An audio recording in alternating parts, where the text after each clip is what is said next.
Welcome back. So this video is going to be a high-level overview of how CSS works and what it does. So we won't actually be writing any code until the next lesson and pretty much every lesson from there on out covering CSS.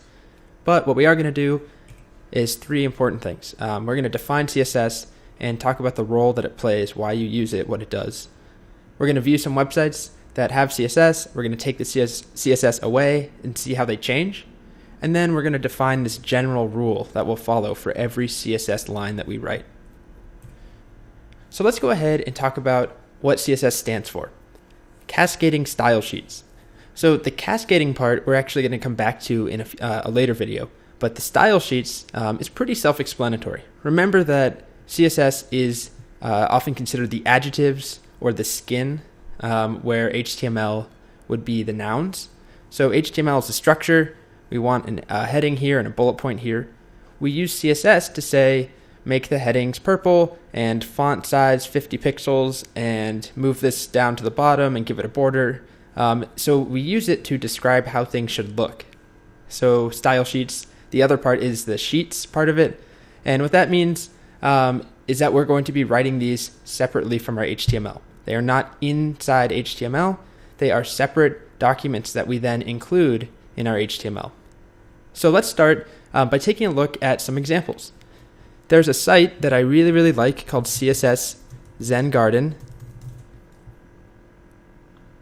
And the whole point of this site is to show you the variety of things you can accomplish with just CSS. So if you take a look here, we have some markup. Let's look at the HTML file. We can go ahead and open that up. So this is the core file that every single page on CSS Zen Garden uses.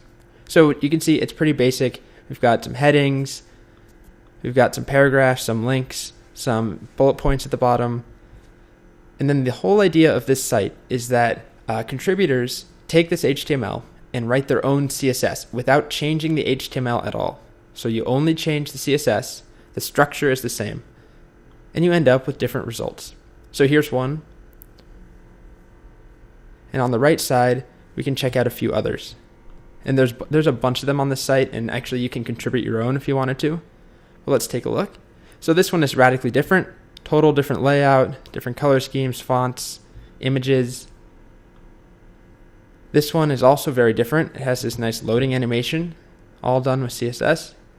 You can scroll down, and we have this effect where our content scrolls, but the background image is static. We have this one, which is radically different as well.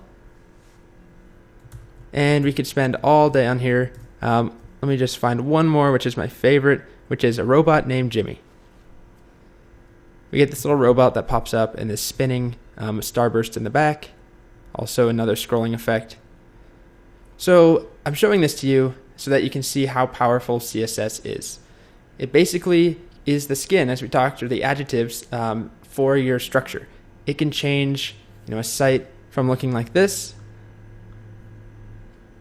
and it can change it to look like this.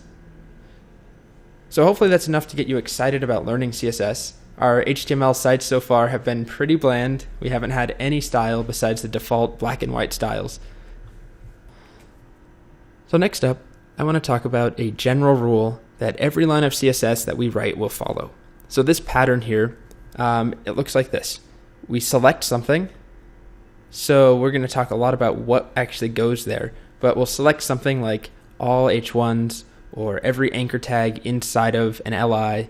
So we do something where we're selecting HTML elements, we're referencing existing HTML, and then inside the curly braces, we apply some styles. And they follow this key value pair format, where we have a property, colon, and then a corresponding value, and then a semicolon. So we can have one thing in here, we can have 100 different properties that we're changing, but they always follow this syntax, property, colon, value. So here's two examples. This first section is going to select all H1s. So again, we're going to come back to how these selectors work, but it's going to select all H1s on a page, and then it's going to give them color of purple and font size of 56. And then this next one down here is going to select all image tags and give them border color red and border width of 3 pixels. So, we're not always going to select all H1s and all image tags. We're going to have multiple videos on actually the nuances of selecting things. Sometimes we want to select tons of things. Sometimes we're doing one small element at a time. So there's a lot of options there, but it always follows this format. We select something, curly braces, and then inside the curly braces, we have key value pairs that are actually just properties that we're changing.